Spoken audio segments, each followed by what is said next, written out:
Salam Aygulu, sabahın xeyir. Nətərsən qardaş, namır nə var? Baqa, 118 baş balalı heyvan var, 18 dənəsi ekizdir. Hamısı da bax, belə iri quzuludur.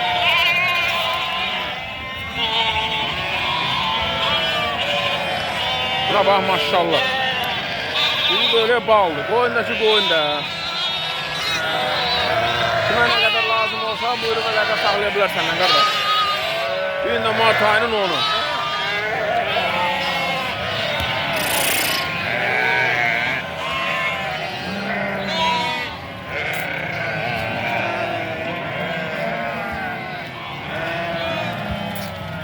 İçində belə bax qoşluq quzular var ki, hamısı ana baladır.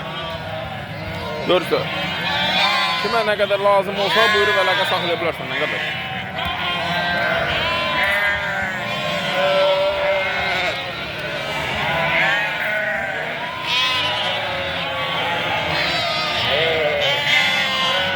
Bunlar hamısı kuzu görür. İçində kuzu var ki 22 kilo, 23 kilo ətləri var kuzuların. Bravo. Yüzülerine kan şeytan altına bağlıya bak maşallah olsun. Özü boyda.